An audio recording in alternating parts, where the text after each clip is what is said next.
چودھری غلام حسین صاحب، اب ظاہر ہے ساری صورتحال آپ کے سامنے ہے، سوال بھی پوچھ لیجیے گا فواد چودھری صاحب سے. آپ کے پاس خبر یہی ہے کہ معاملات آگے بڑھنے ہیں، اور میں اس فواد چودھری صاحب نے بھی جو بات کی ہے، مذاکرات کے علاوہ کوئی آپشن موجودہ حکومت کے پاس نہیں ہے. وہ دیر سویر کر لیں لیکن ایونچولی ان کو ان کے ساتھ بیٹھنا پڑے گا. اور بات بالکل 100% درست ہے فواد چودھری صاحب کی کہ ایک پارٹی کے پاس اب کھونے کے لیے کچھ نہیں ہے. ان کو جو مار پڑنی تھی، انہوں نے جیلیں برداشت کرنی تھی، گھر بار ان کے آگے پیچھے تباہ و برباد ہو گئے، ان کے ظاہر جو ان کے جو کاروبار تھے ان کو نقصان پہنچا. تو اب خبر کیا ہے آپ کے پاس؟ خبر پہلے ہمیں دے دیں کہ یہ مذاکرات کب تک اسی طرح چلیں گے یا کسی منطقی نتیجے پہ بھی پہنچیں گے؟ نہیں، مجھے پہلے 2-3 سوال کر لیں. نہیں بالکل سوال کریں فواد چودھری صاحب سے، آپ کے ساتھ تو بات ہوتی رہتی ہے ہماری. Please go ahead. جی، فواد چودھری صاحب ان لوگوں میں ہیں جن کو میں پاکستان کی سیاست پر ایک آج کے دور میں ایک بڑی اتھارٹی سمجھتا ہوں، اور ان کی ذہانت اور ان کی محنت کا کوئی توڑ نہیں ہے. ہیونگ سیڈ دس، پہلے مجھے یہ بتا دیں کہ آیا ملک کو سیاسی استحکام کی طرف لے کے جانا ہے، اقتصادی ترقی کی طرف لے کے جانا ہے اور عوام کو کچھ ریلیف دینا ہے، یا آپ نے اس ملک کے لوگوں کے گٹے گوڈے توڑنے نے اور ان کو ہر سطح پر ذلیل و خوار کرنا ہے، خواہ وہ کسی پارٹی سے ہو نہ ہو. ایک بات، عوام کی فلاح کے لیے کوئی منصوبہ ہے کسی کے پاس جس پر عمل کریں؟ دوسرا، آیا جو 2024 کی 8 فروری کے الیکشن کے ریزلٹس کو آئین اور قانون کے تحت اس پر عمل کرنا ہے کہ نہیں کرنا؟ نمبر 3، عدلیہ کی آزادی کو واپس لے کے آنا ہے کہ نہیں آنا؟ اور جو لوگ یہاں مارا ماری کا ماحول بنانا چاہتے ہیں ان کو قابو کرنا ہے کہ نہیں کرنا؟ بالکل چلو صاحب. دیکھیں، بات یہ ہے جو چودھری غلام حسین صاحب کی بات کا جسٹ ہے نا، وہ یہ ہے کہ آپ نے ملک میں فنڈامنٹل رائٹس بحال کرنے ہیں یا نہیں کرنے ہیں. ساری جدوجہد ہی یہ ہے. دیکھیں، پاکستان کے اندر اگر آپ جو ہمارا آئین ہے وہ کہتا ہے کہ جو سوورینٹی ہے that belongs to Allah Almighty, اور اس کو استعمال کریں گے پیپل آف پاکستان. اب ہمارے آئین کا جو یہ بنیادی جس کے اوپر سارا آئین کھڑا ہے، اور جو سپریم کورٹ نے کہا بھی اپنی یہ ججمنٹ والی میں کہ وہی وائلیٹ ہو گیا ہے. سوورینٹی جو ہے وہ جو ایکسرسائز کرنی ہے لوگوں نے، وہ لوگ ایکسرسائز ہی نہیں کر پائے، کیونکہ آپ نے 8 کو جو انہوں نے فیصلہ دیا تھا آپ نے 9 کو بدل دیا. اس کے بعد آپ نے یہاں پہ ڈسپیوٹ ریزولوشن کے سارے ادارے ایک ایک کر کے گرا دیے. آپ نے ECP ختم کر دیا. اب آپ انسسٹ کر رہے ہیں کہ یہ ECP کی مدت کے بعد بھی یہی الیکشن کمیشن جو ہے کنٹینیو کرے گا، کیونکہ آپ ریوارڈ دینا چاہتے ہیں ان کو. اس کے بعد آپ نے سپریم کورٹ ختم کر دی. آپ نے 26ویں آئینی ترمیم لا کے سپریم کورٹ کے اندر ایک اور سپریم کورٹ کریٹ کر دی. آپ نے عملی طور پہ جوڈیشری ختم کر دی. اینٹی ٹیررزم کے ججز جنہوں نے تھوڑا بھی ریلیف دیا، آپ کو خود پتہ ہے ان کے ساتھ کیا ہوا. کسی کے گھروں سے لوگ اٹھا لیے گئے، کسی کی کورٹ روم پہ فائرنگ ہو گئی، کسی کو جاتے ہوئے گاڑی نے جو ہے وہ مار دیا. اس صورتحال میں کانفلکٹ ریزولوشن کے تمام ادارے پاکستان میں تباہ ہو گئے ہیں. آئین کے بنیادی حقوق ختم ہو گئے ہیں. اب اس میں آپ نے بالکل درست کہا پہلی بار چودھری صاحب کو، PTI کو اس سے زیادہ آپ نے گولیاں مارنی تھی وہ بھی مار لی ہیں. آپ اور کتنا دیوار سے لگا سکتے ہیں؟ پرابلم یہ ہے کہ اس لڑائی میں پاکستان کا نقصان ہو گیا ہے. پاکستان جو ہے اس وقت آپ دیکھیں عالمی سطح کے اوپر ہماری کیا پوزیشن ہے، ہماری معیشت جو ہے وہ کہاں کھڑی ہے. 1,30,00,000 آدمی جو ہے وہ سلپ ہو گیا ہے غربت میں.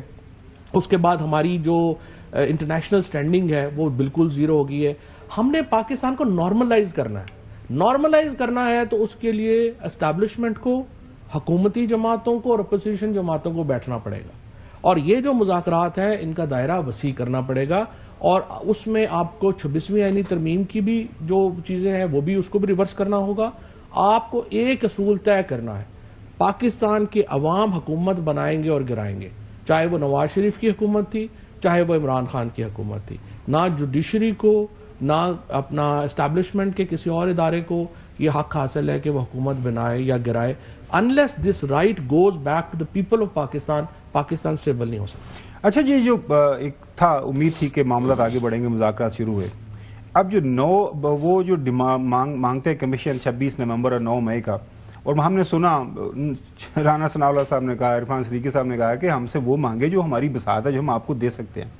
تو کیا پاکستان تحریک انصاف والے حکومت کی بساط سے بڑھ کے مانگ رہے ہیں؟ ویسے خاور صاحب یہ لا یعنی گفتگو ہے ویسے سر لا منسٹر نے جو کہا ہے وہ بات زیادہ بہتر نہیں ہے؟ اچھا سر وہ کمیٹی کا حصہ، اچھا میں آگے وہ کہہ رہے ہیں تو اب حکومت فرض کریں، مطلب یہ اگر مان لے کہ جی کمیشن ہم بنا دیتے ہیں، بیٹھ کے ٹی اوز جو ہے طے ہو جائے، تو کیا تحریک انصاف نے زیادہ مانگا ہے، ان کی بساط سے زیادہ مانگا ہے، اور آپ سمجھتے ہیں مذاکرات اب ختم ہو جائیں گے، رک جائیں گے؟ وزیر قانون نے بھی کچھ بولا ہے، وہ بھی مد نظر رکھ کے جواب دیجیے گا. انہوں نے کیا کہا؟ انہوں نے کہا کہ مقدمات جو چل رہے ہیں آلریڈی ٹرائل چل رہا ہے تو پھر کمیشن نہیں بن سکتا. اس کے اوپر لا منسٹر کی اوپینین بھی ہے جی. ہاں اس لیکن کمیشن بنے اس سے پہلے بھی معاملات. لا منسٹر کی اوپینین بھی ہے سر. لا منسٹر تو بیچارہ ہمارا بھائی ہے، دوست ہے، کیا اوپینین آج کل اوپینین دے ہی نہیں پا رہا. جو اس کی اوپینین ہے وہ آ جائے تو مسئلے نہ ٹھیک ہو جائیں. اس کی اوپینین جو ہے وہ بالکل صحیح ہے بٹ دے نہیں پاتا ٹی وی. اچھا ایشو اور ہے. ایشو یہ ہے کہ پہلی بات تو یہ ہے کہ یہ اس وقت ہم کر کیا رہے ہیں. اس وقت حکومت انتظار کر رہی ہے کہ دیکھتے ہیں کہ امریکہ کا پریشر آئے گا یا نہیں آئے گا. ہم کوئی یہاں پہ ہم نے قسم اٹھائی ہوئی ہے کہ کوئی اپنا مسئلہ ہم نے خود حل نہیں کرنا. اگر پریشر بڑھ جائے گا تو ہم بیٹھیں گے بھی، ہم کریں گے بھی. ہم سب کو 100 لتر بھی کھاؤں گے تو 100 پیاز بھی کھائیں گے. نقوی صاحب گئے ہوئے وہاں پہ، وہ دیکھ رہے ہیں ان کے ساتھ کیا ہو رہا ہے. نقوی صاحب 2 سینیٹرز کو ملے، وہ بیچارے ابھی گھر سے وہ نکل کے اپنے دفتر نہیں پہنچے تو دونوں سینیٹرز نے ٹویٹ کر دی کہ ریلیز عمران خان. پھر وہ جو ریزولوشن والے اور اب 2 پر آ گیا معاملہ. نہیں تو وہ جو آپ نے جو فنکشن کیا نہیں، آپ کے لوگوں نے جو فنکشن کیا کل، اس میں بھی 2 ہی تھے سینیٹر. 6 تھے. 2 تھے، چلے 6 تھے. 300 کچھ سے 6 پر آ گئے. نہیں وہ تو فرسٹ ہیئرنگ ہے نا. اتنا بات کمپلیٹ کریں. وہ میں حسن آپ کو بتا دوں وہ فرسٹ ہیئرنگ ہے. سیکنڈ ہیئرنگ 22 کو ہے. اس کی تو ایک کنٹینیوس پروسیس ہے نا. آپ کو سارے ملیں گے انشاءاللہ. اچھا بات سنیں، ویسے بیرون مداخلت منظور ہے نا منظور ہے چوہدری صاحب؟ پہلی بات حقیقی آزادی چاہیے نہیں چاہیے؟ اوورسیز پاکستانیوں کی مداخلت کو تو ویلکم کرنا چاہیے. کیا اوورسیز پاکستانی اگر پاکستان کے لیے کھڑے ہیں، پاکستان کے رائٹس کے لیے بات کر رہے ہیں تو اس سے اچھی کیا بات ہے؟ پھر کل آپ ہمیں کہیں گے جی غزہ کے مسلمانوں کے لیے سوال لے لیں آپ آرام سے. چوہدری صاحب ادھر ہی ہیں، آپ کیوں اتنے ٹینشن میں آ رہے ہیں؟ 3 لوگ ایک طرف ہیں.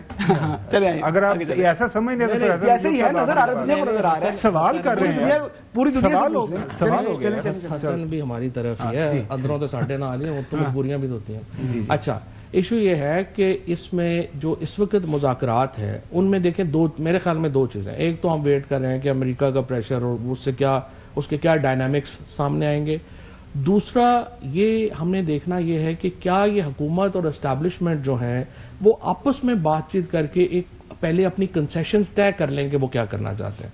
اور تیسری صورت یہ ہے کہ یہ اس کو ہم تھوڑا بڑھائیں ان کے اندر، جس طرح میں نے عرض کیا کہ باقی جو اپوزیشن پارٹیز ہیں اور اسٹیبلشمنٹ ان کو براہ راست شامل کر لیں تاکہ ہم کسی نتیجے پہ پہنچ سکیں.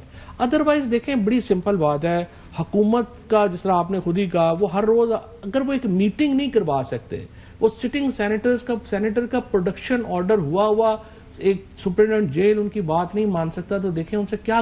اور جب عمران خان نے کہا تھا کہ ان کے پاس کوئی اتھارٹی نہیں ہے اسٹیبلشمنٹ سے، اس وقت سارا میڈیا کہتا تھا دیکھیں کتنی زیادتی کر دی عمران خان نے، پولیٹیشین سے بات نہیں کر رہے، اسٹیبلشمنٹ سے کہتے ہیں بات کرو. بھائی کیا بات کریں، وہ بیچارے بیٹھے ہوئے نوکری کر رہے ہیں، ان کو کچھ ہے ہی نہیں اور کیا کریں گے.